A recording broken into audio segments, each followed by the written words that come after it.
Perkenalkan, nama saya Ahmad Naufal Pratama, NIM 64240569. Perkenalkan, nama saya Farhan Abdillah Fauji Suhara. Nama saya Jinedin Ridwan Rojak. Halo, perkenalkan nama saya Anggi Cahya Maulana. Assalamualaikum warahmatullahi wabarakatuh. Salam sejahtera bagi kita semua. Kami akan menjelaskan tentang analisa hasil seminar literasi keuangan. Sebelumnya, perkenalkan, nama saya Muhammad Khairun Azed dengan NIM 64240348.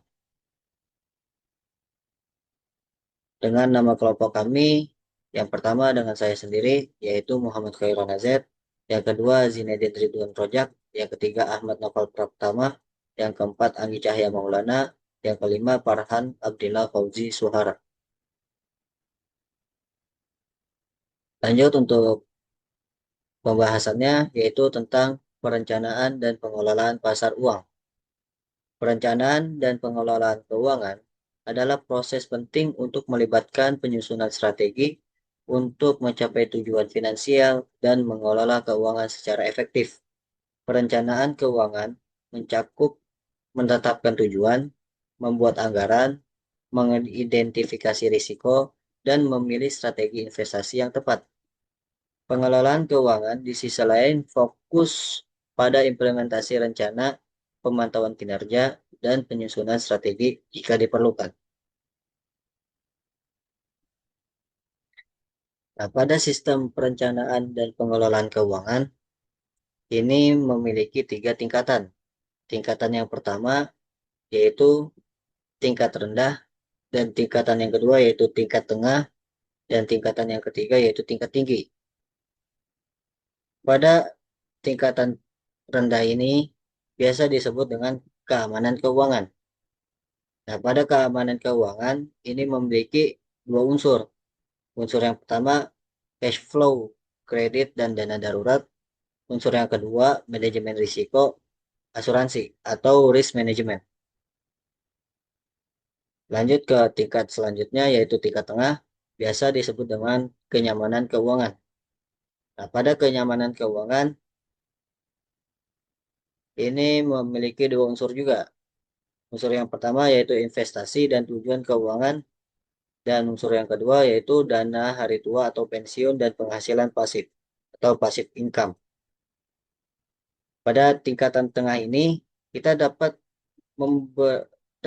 memberikan kita keuntungan di masa depan dan menjamin pendapatan secara pasif bahkan ketika kita sudah tidak bekerja. Dengan berinvestasi kekayaan yang terkumpul dapat menjadi dana untuk pemenuhan kebutuhan pada saat ini maupun untuk masa yang akan datang. Lanjut ke tingkatan yang ketiga yaitu tingkat tinggi, yang mana tingkat tinggi ini biasa disebut dengan distribusi keuangan. Nah, pada distribusi keuangan ini memiliki 1 unsur yaitu hibah dan waris atau waris dan hibah. Nah, waris dan hibah ini yaitu seluruh aset yang terkumpul akan diwariskan atau dihibahkan setelah pemiliknya meninggal dunia.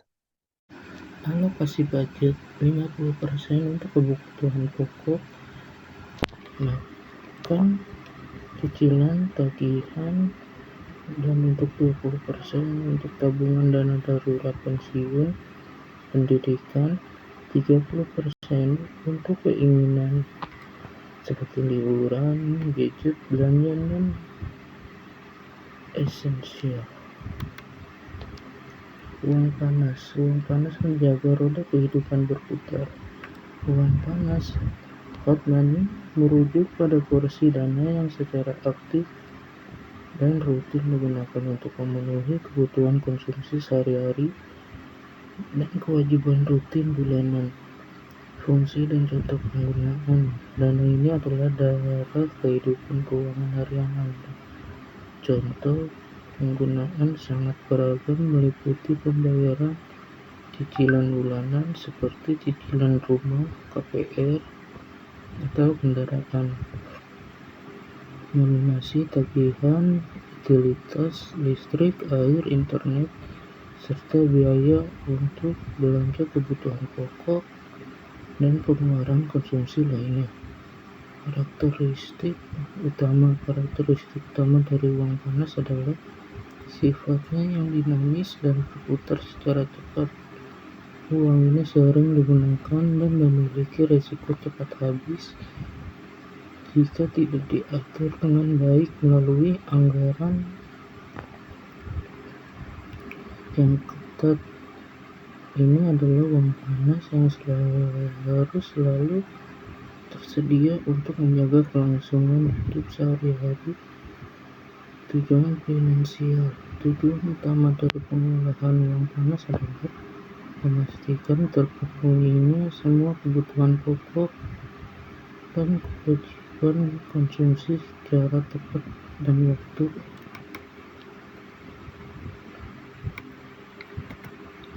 Uang dingin membangun masa depan finansial.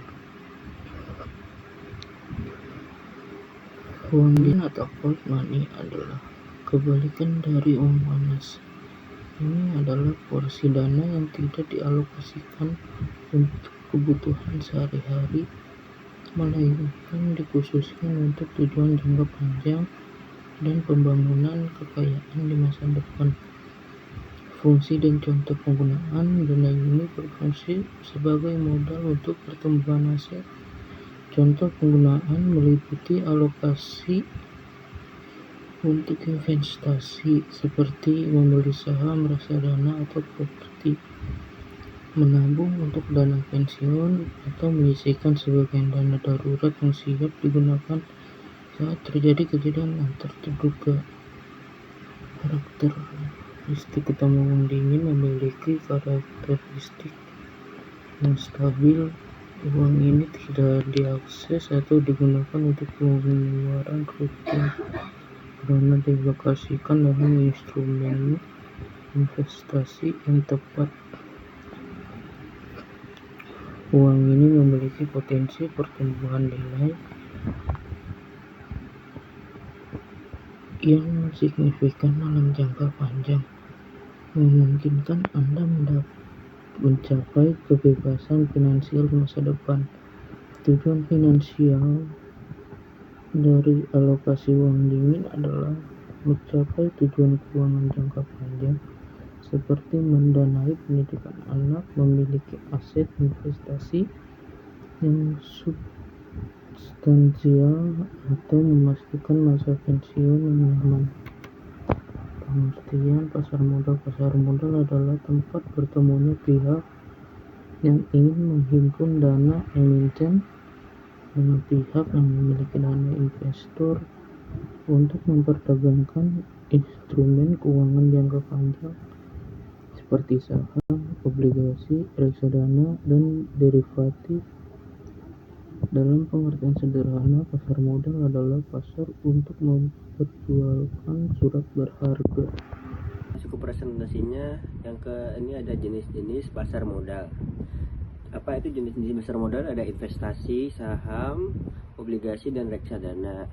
Investasi adalah kegiatan penanaman modal baik berbentuk uang maupun harta lain dengan harapan bisa mendatangkan keuntungan di masa yang akan datang. Investasi dilakukan dengan menanam modal dalam jangka panjang melalui pengadaan aktiva, saham, atau surat berharga untuk meraih keuntungan. Sementara investasi jangka panjang bisa berupa deposito, reksadana, dan obligasi. Nah, definisi saham merupakan surat berharga yang menunjukkan kepemilikan seseorang atau badan usaha dalam suatu perusahaan. Dengan memiliki saham, pemiliknya memiliki klaim atas pendapatan dan aset perusahaan tersebut. Saham juga memberikan hak kepada pemilik untuk hadir dan memberikan suatu dalam rapat penting pemegang saham RUPS. Obligasi. Sekarang mengenai obligasi adalah surat berharga yang berbentuk pengakuan utang yang diterbitkan oleh perusahaan atau pemerintah untuk pengumpulan dana dari investor. Dalam obligasi, investor pada dasarnya meminjamkan uang kepada penerbit obligasi dan sebagai imbalan penertiban obligasi berjanji untuk membayar kembali jumlah pokok beserta bunga pada waktu yang telah ditentukan. Obligasi sering kali disebut juga sebagai surat utang dan dapat diperdagangkan di pasar modal. Reksadana merupakan salah satu instrumen investasi yang dirancang untuk mengumpulkan dana dari para investor, baik pemula maupun yang sudah berpengalaman. Dana yang terkumpul kemudian dikelola oleh manajemen investasi MI untuk diinvestasikan dalam berbagai jenis surat berharga, seperti saham, obligasi, dan instrumen pasar uang. Menurut Undang-Undang Pasar Modal Nomor 8 Tahun 1995, reksadana adalah wadah yang digunakan untuk menghimpun dana dari masyarakat pemodal untuk melanjutkan diinvestasikan dalam portofolio efek oleh manajemen investasi. Selanjutnya ada struktur pasar modal. Struktur pasar modal di Indonesia dibentuk oleh tiga lembaga utama yaitu KPI, BI, dan KSI. Nah, yang pertama itu adalah KPI atau Clearing Berjaminnya Efek. Indonesia berfungsi sebagai pihak yang menjamin penyelesaian transaksi efek agar berjalan dengan lancar. Nah, yang kedua ini ada BI atau Bursa Efek Indonesia. Nah, disinilah semua transaksi jual beli efek berlangsung seperti saham, obligasi, dan instrumen pasar modal lainnya. Nah, yang ketiga ini ada KSI yaitu Custodian Central Effects Indonesia. KSI ini menyimpan data kepemilikan efek secara elektronik dan membantu menyelesaikan transaksi secara terpusat. Selain lembaga utama, ada juga berbagai pelaku dan lembaga pendukung di pasar modal. Di antaranya adalah perusahaan efek. Nah, perusahaan efek ini terdiri dari penjamin emisi, manajemen emisi, dan pelentaraan perdagangan efek. Nah, kemudian ini ada lembaga penunjang. Lembaga penunjang ini seperti Konstudian, Biro Administrasi Efek, Wali Amanat Tanam, dan Pemeriksaan Efek yang mendukung operasional pasar modal. Tak kalah penting ada profesi penunjang seperti akuntan, konsultan hukum, penilai, dan notaris. Nah, mereka ini memastikan bahwa segala kegiatan di pasar modal sesuai aturan dan transparan. Di sisi lain ada emiten, yaitu pihak yang menerbitkan efek seperti perusahaan publik dan reksadana. Dan tentu saja perusahaan modal tidak akan berjalan tanpa pemodal yang terbagi menjadi pemodal institusi dan pemodal rental. Nah, dari gambaran umum mengenai struktur pasar modal di Indonesia dengan berbagai lembaga dan profesional yang terlihat, sistem ini dirancang agar hasil investasi terjalan secara aman, efisien, dan terpercaya. Langkah-langkah pembukaan akun POMS. Untuk menggunakan aplikasi POMS, pertama-tama Anda perlu mengunduh aplikasi POMS dari toko aplikasi resmi seperti Google Play Store atau Apple Store. Setelah aplikasi berhasil diunduh dan diinstal, buka aplikasi tersebut. Selanjutnya cari dan tekan tombol bertulisan Open an Account. Setelah Anda sampai pada halaman pembukaan rekening, isi data-data yang diminta dengan lengkap seperti yang terlihat pada gambar panduan. Jangan lupa untuk memberi tanda centang pada kotak persetujuan seperti yang diperlihatkan pada gambar. Jika semua data dan persetujuan sudah lengkap, langsung tekan tombol mulai.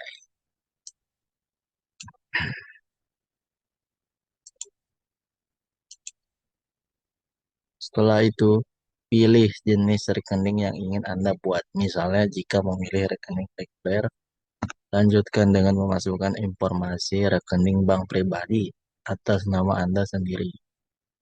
Pastikan data yang diisi sudah benar dan sesuai. Jika sudah lengkap, langsung tekan tombol lanjut. Selanjutnya, ambil foto EKTP asli Anda dan juga foto selfie sambil memegang EKTP. Jika Anda memiliki NPWP, jangan lupa untuk memoto juga dokumen tersebut. Setelah itu, isi nomor NIK dan nomor NPWP jika Anda memilikinya. Pastikan data yang diisi sudah benar, kemudian tekan tombol lanjut. Setelah itu, isi data-data yang diminta dengan lengkap sesuai contoh pada gambar di bawah ini. Pastikan semua informasi yang Anda masukkan sudah benar dan sesuai. Setelah selesai mengisi, lanjut tekan tombol lanjut. Selanjutnya isi kolom nama lembaga pendidikan dengan Universitas Bina Sarana Informatika. Bidang usaha diisi dengan pendidikan. Untuk alamat lembaga pendidikan diisi dengan lokasi Rektorat UBSI, yaitu di Jalan Keramat Raya nomor 98 Senen, Jakarta Pusat 10450. Jangan lupa isi nomor telepon dengan 021 2323 1170 dan kode pos sesuai dengan alamat tersebut. Pastikan semua data terisi dengan benar supaya proses pendaftaran berlangsung lancar. Langkah selanjutnya adalah memastikan bahwa semua data yang telah Anda masukkan sudah benar dan sesuai dengan identitas pada KTP. Selanjutnya, sebelum membuka file PDF Forms akun, Anda akan diminta untuk melakukan konfirmasi sandi seperti yang terlihat pada gambar di bawah ini. Proses ini penting sebagai langkah keamanan untuk memastikan bahwa hanya Anda yang dapat mengakses dokumen tersebut. Untuk memasukkan sandi tersebut, Anda akan menerima SMS yang berisi informasi akun, termasuk sandi dan kode verifikasi yang diperlukan, seperti yang terlihat pada gambar di samping ini. Buka file PDF Forms akun yang sudah Anda dapatkan. Gulir ke bagian bawah dokumen sampai menemukan informasi penting seperti Forms ID, password, dan PIN kode. Ketiga, informasi ini nantinya akan digunakan untuk masuk ke aplikasi Forms. Selanjutnya, masukkan Forms ID, password, dan PIN kode yang tadi Anda temui di file PDF ke dalam aplikasi Forms, seperti contoh yang terlihat pada gambar di samping ini. Yang terakhir, selanjutnya akan muncul tampilan seperti pada gambar di bawah ini, di mana Anda diminta untuk membuat sandi atau password baru dan mengkonfirmasinya. Kembali dengan mengetik ulang setelah mengisi kedua kolom tersebut dengan seksama. Langsung tekan tombol submit. Langkah terakhir, Anda akan melihat tampilan yang menunjukkan bahwa Anda sudah berhasil memiliki akun Forms. Tampilan ini menandakan proses pendaftaran dan pembukaan rekening Anda telah selesai dengan sukses. Sekian, terima kasih.